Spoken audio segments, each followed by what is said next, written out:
신약성경 언어로 본다라는 단어는 네 종류가 있습니다.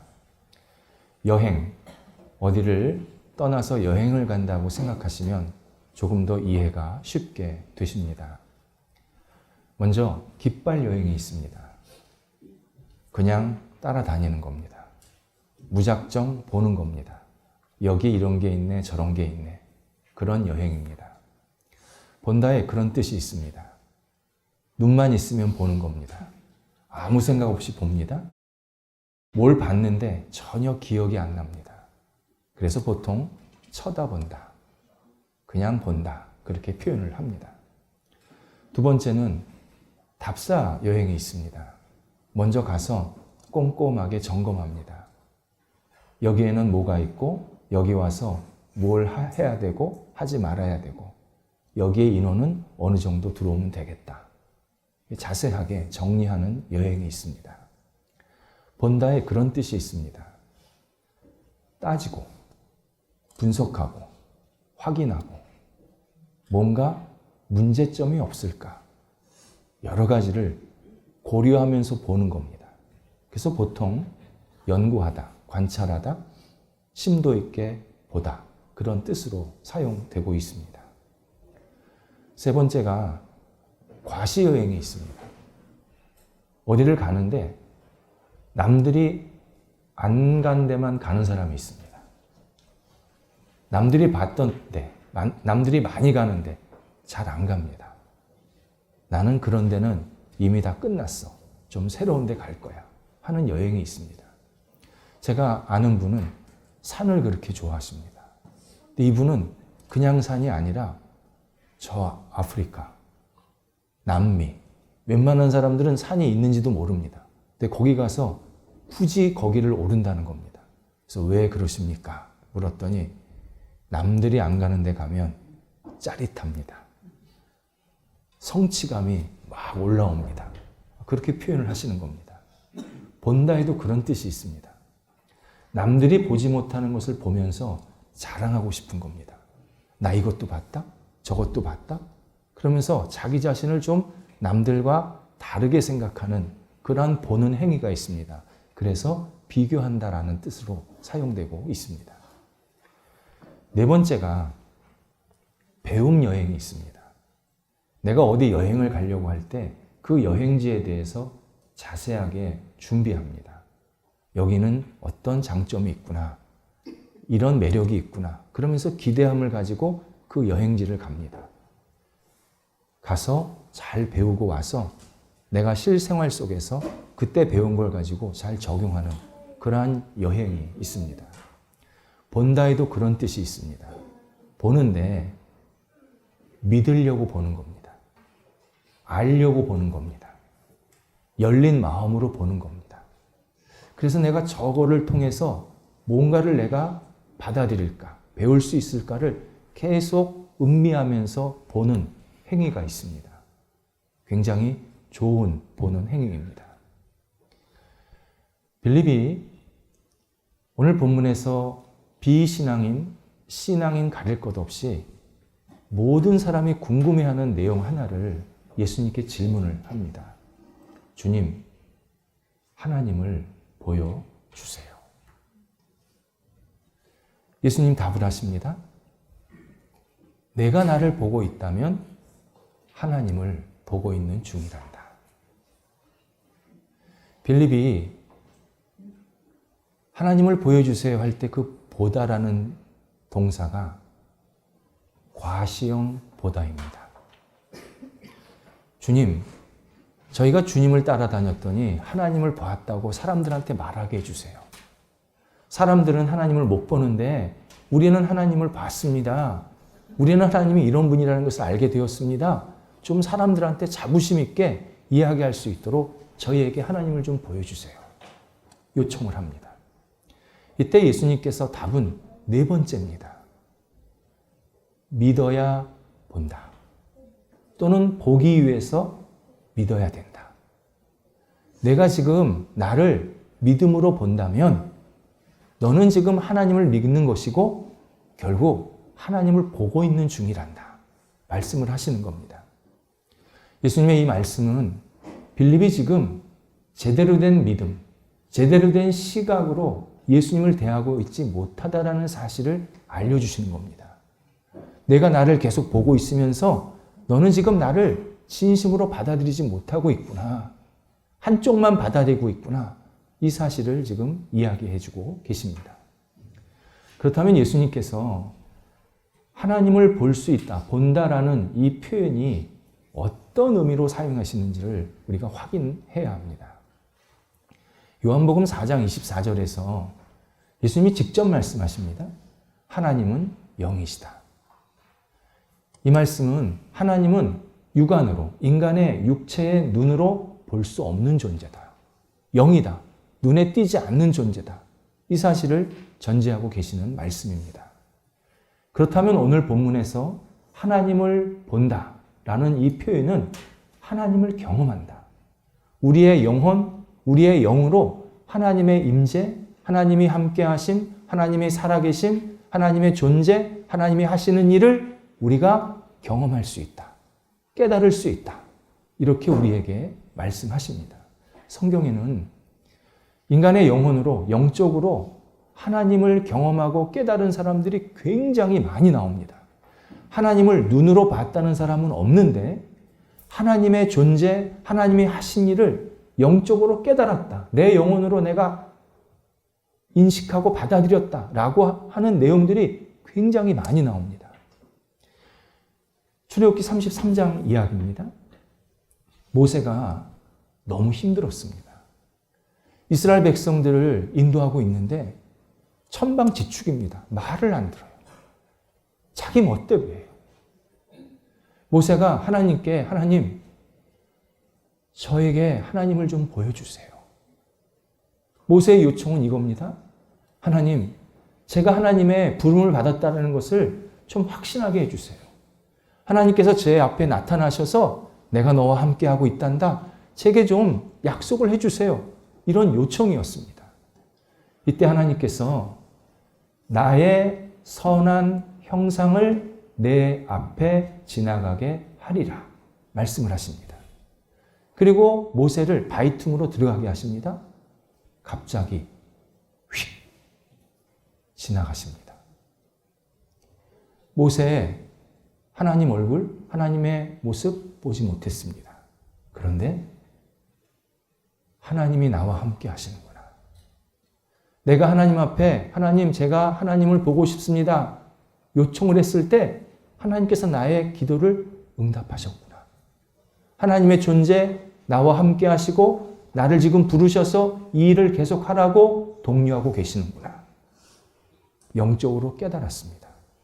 그리고 다시 힘을 얻어서 이스라엘 백성들을 이끌게 됩니다.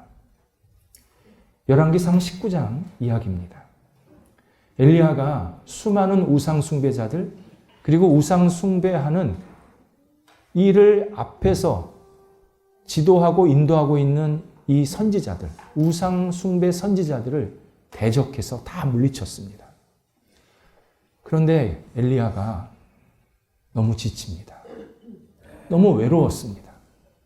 이 사람들 수백 명만 없애면 끝날 줄 알았는데 이 사람보다 더 큰 힘을 가진, 권력을 가진 사람들이 자기를 죽이겠다고 막 쫓아오는 겁니다. 결국 엘리야가 산으로 피신합니다. 그리고 하늘을 바라보면서 하나님께 저 죽고 싶습니다. 저 너무 외롭고 힘듭니다. 탄식을 합니다. 이때 하나님께서 그에게 나타나십니다. 아주 세밀한 음성으로 나타나십니다. 이 세밀한 음성은 벌레 소리만도 작았습니다. 바람 소리도 아니었습니다. 그런데 너무 세밀한 음성으로 엘리야에게 나타나신 겁니다. 엘리야, 영적으로 깨달았습니다. 아, 하나님이 나에게 지금 나타나셔서 나에게 말씀을 하시는구나. 엘리야가 힘을 얻고 용기를 얻고 다시 남은 이 선지자, 예언자의 생활을 잘 마무리하게 됩니다. 성경에는 하나님의 그 놀라우신 역사나 존재를 우리 인간의 인간의 영이 얼마든지 경험할 수 있고 깨달을 수 있다고 말씀을 해 주십니다. 하지만 이 시대의 많은 사람들, 그리고 이전 시대의 많은 사람들이 하나님을 경험하지 못하고 있습니다. 그의 영혼과 그의 영이 망가졌기 때문입니다. 잘못되었기 때문입니다. 혼란스럽기 때문입니다. 그러면서 이런 말을 합니다. 하나님을 우리가 볼 수 없고 경험할 수 없다면 우리는 하나님을 믿지 않아도 되는 겁니다. 어떻게 하나님을 눈에 보이지도 않고 경험도 못하는데 나보고 하나님을 믿으라고 합니까? 제가 바보입니까? 그렇게 어리석습니까? 어떻게 보이지도 않는 분을 저보고 믿으라고 얘기하십니까? 설령 하나님이 존재하시더라도 내가 경험하지 못한다면 그 하나님은 나와 상관없는 분입니다. 아무리 큰 금덩어리가 있어도 그 금덩어리가 나와 아무 상관이 없다면 그게 무슨 소용이 있습니까? 하나님이 존재하실지라도 우리가 느끼지 못하면, 경험하지 못하면, 깨닫지 못하면 그분과 나는 별개입니다. 그분은 그분대로 존재하라 그러세요. 저는 저 나름대로 살겠습니다. 만약 하나님을 내가 경험할 수 있다면, 많은 사람들이 경험할 수 있다면 하나님을 잘 믿을 겁니다. 열심히 하나님을 숭배할 거고 따를 겁니다. 하나님 믿지 않는 것 하나님 책임입니다. 인간이 잘못한 거 아닙니다. 우리가 못된 행동해서 아닙니다. 하나님이 우리한테 나타나시지 않기 때문에, 하나님이 나한테 경험치 않게 하시기 때문에 우리가 하나님을 믿지 못하는 겁니다. 지금도 얼마나 많은 사람들이 이렇게 항변하는지 모릅니다. 성경의 대답을 한번 들어보시기 바랍니다. 처음 사람이 아담과 하와였습니다. 하나님 직접 경험했습니다. 하나님 말씀하는 거 직접 들었습니다. 그런데 하나님께 불순종합니다. 하나님 불신합니다. 하나님 마음 아프게 합니다. 하나님께 큰 죄를 지었습니다. 처음 사람이 아담과 하와라는 것은 우리의 본성이 그렇다는 겁니다. 하나님이 내 앞에 나타나셔서 아무리 말씀을 하시고 나를 깨닫게 하셔도 우리의 영혼이 망가져서 우리는 계속 불순종하는 겁니다. 개인만 그러는 거 아닙니다. 단체 무리도 마찬가지입니다. 이스라엘 백성들이 이집트에서 노예 생활할 때, 노예 생활하면서 빠져나오려고 할 때, 빠져나와서 광야 생활을 할 때 엄청난 하나님의 역사를 경험했습니다. 너무 힘들어서 하나님 앞에 기도했더니 하나님께서 들으셔서 응답했다고 말씀하시고, 그리고 이집트를 빠져나올 때 그 과정을 보면 역사에서 전무후무한 엄청난 기적들, 이런 기적들은 없었습니다. 엄청난 기적들을 직접 경험케 하시면서 끄집어내셨습니다. 그리고 광야, 아무것도 없습니다. 척박합니다. 물도 제대로 없는 지역입니다. 거기서 먹고 사는데 아무런 불편함 없이 인도해 주셨습니다. 그런데 이스라엘 백성들이 불평과 원망을 그렇게 합니다. 하나님을 조롱합니다. 왜 우리를 이렇게 인도하십니까? 하나님을 막 공격합니다. 우리의 모습이 그렇다는 겁니다. 하나님이 우리에게 큰 깨달음과 어떤 경험들을 계속 하게 만드셔도 우리는 계속 제대로 된 영적인 상태가 아니기 때문에 거부하는 겁니다. 그래서 오늘 예수님께서 말씀하시는 이 답의 핵심이 7절입니다. 예수님께서 바로 전에 내가 세상의 유일한 구원자다, 내가 유일한 생명이다, 진리다 말씀해 주셨습니다. 그리고 이어서 이렇게 말씀하십니다. 빌립아, 네가 나를 유일한 구원자로 안다면 하나님도 유일한 분이시라는 것을 네가 지금 알고 있는 거란다. 내가 지금 나를 유일한 구원자로 보고 있다면 너는 지금 유일한 구원자 하나님을 보고 있는 거란다. 구원을 누가 주느냐? 너희는 지금 하나님이 구원 준다고 믿지 않느냐? 그러면 내가 너희한테 구원 준다고 말하지 않았느냐? 그럼 지금 누가 얘기하고 있는 거냐? 누굴 보고 있는 거냐? 누굴 경험하고 있는 거냐? 예수님께서 빌립이 가지고 있는 이 시각이 한계가 있단다. 네가 필요한 것은 믿음이란다. 말씀하시는 장면입니다. 조금 더 풀어 말씀을 드리면 빌립아, 너는 지금 나를 진짜 너의 구원자로 받아들이고 있느냐? 내가 너를 구원할 수 있는 유일한 존재라는 것을 네가 나를 믿고 있느냐? 그렇다면 네가 지금 하나님을 믿고 있는 것이고 하나님을 보고 있는 것이란다. 그렇게 말씀을 하십니다. 인간의 시선 망가지고 또 망가졌습니다.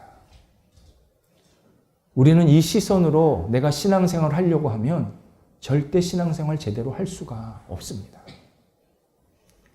우리의 느낌이나 시선이 망가졌다는 사실을 우리는 자주 현실에서 목격을 하게 됩니다. 별이 많은 밤하늘이 있다고 한번 생각해 보시기 바랍니다. 어떤 사람은 그 하늘을 바라보면서 전부 숫자화합니다. 저 별과 나 사이의 거리는 얼마, 저 별과 저 별 사이의 거리는 얼마, 저 별의 주기는 얼마, 저 별의 시작과 끝은 얼마, 크기는 얼마. 밤하늘의 별을 보면서 모두 다 숫자화합니다. 지금도 그런 사람들이 굉장히 많습니다. 자기에게 있는 모든 일들을 다 0101 디지털화합니다. 다 숫자화합니다. 숫자밖에 안 보이는 겁니다. 세상에. 어떤 사람은 밤하늘을 보면서 오늘 밤하늘은 참 어둡네. 오늘은 흐리네. 말합니다. 자기 심적 상태를 밤하늘에 투영하고 있는 중인 겁니다. 내가 힘들면 밤하늘이 참 외롭구나. 내가 기쁘면 오늘 밤하늘은 참 청명하네. 자기의 심적 상태를 그대로 되돌립니다. 하나님을 경험하는 것도 마찬가지입니다. 하나님, 우리 한 사람 한 사람을 사랑하셔서 하나님이 누구인지 나타나시고 경험케 하시고 깨닫게 하십니다. 반드시 그런 일을 있게 만드십니다. 한 번이 아닙니다. 예수를 믿던 믿지 않던 하나님은 당신을 우리에게 나타내기를 너무 기뻐하십니다. 이유는 당신을 인정하고 믿고 따르라는 겁니다. 얼마나 많이, 얼마나 자주, 얼마나 크게 우리한테 당신의 존재를, 당신이 하시는 일을 계속 확인시켜 주시는지 모릅니다. 그런데 어떤 사람은 자기에게 일어난 일이 다 우연입니다. 운입니다. 때를 잘 맞아서 이런 일이 생겼다고 생각합니다. 살다 보니까 나한테 이런 좋은 일도 있네.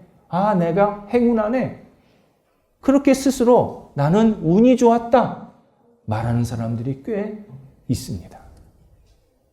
어떤 사람은 논리로 모든 것을 이해합니다.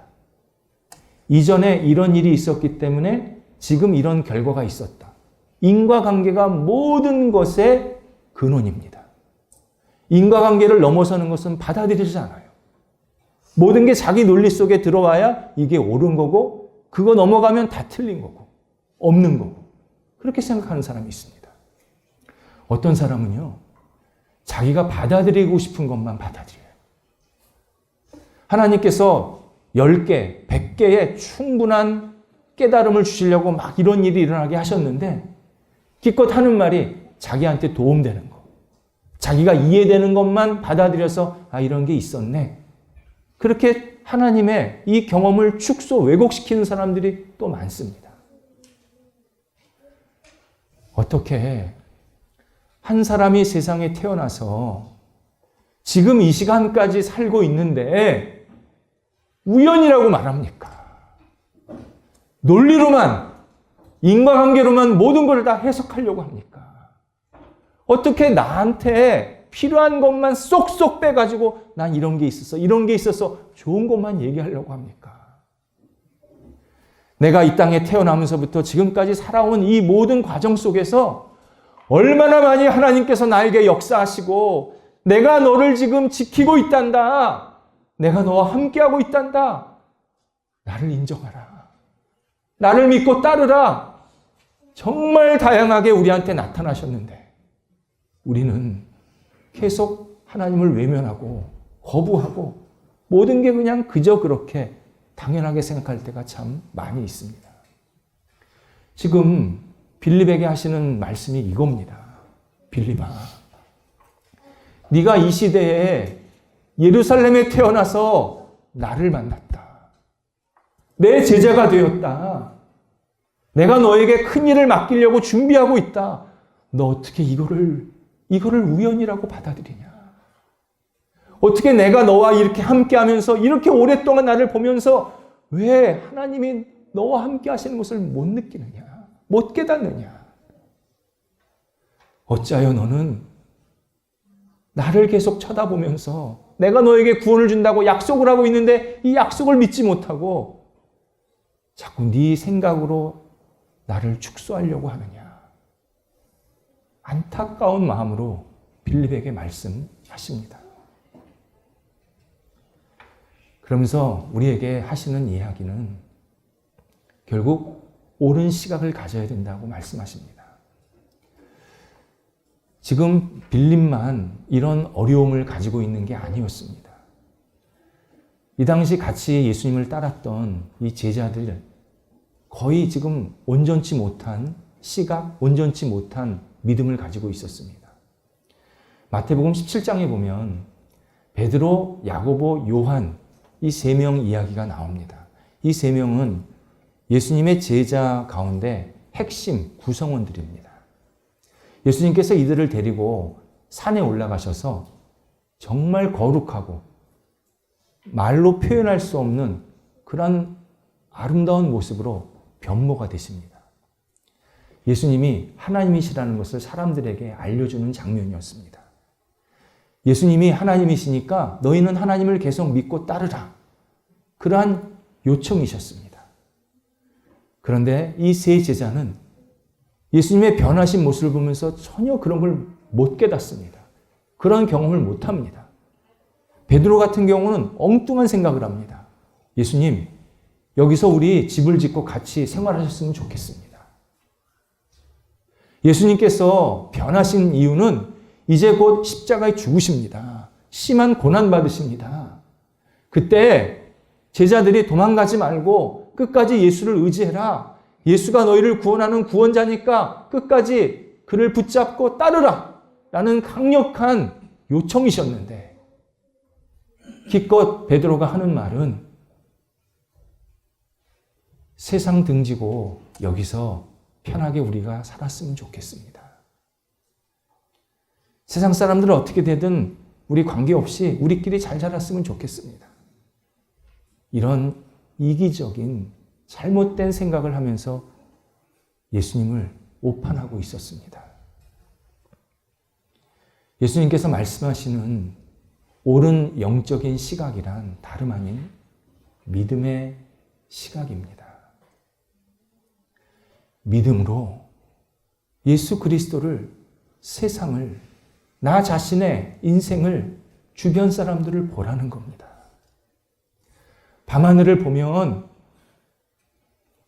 이 밤하늘의 멋진 모습을 보면서 하나님께서 나한테 깨닫게 하시는 다양한 의미가 있다라고 말씀하시는 겁니다. 저 아름다운 별이 나를 늘 보고 있습니다. 하나님이 나를 늘 지켜보시고 계신다.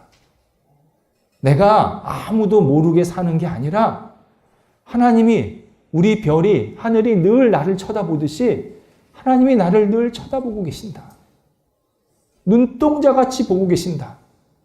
이 사실을 깨달으라고 하늘을 보여주십니다. 별이 반짝반짝거립니다. 아, 저런 반짝이는 인생을 살라고 하시는구나.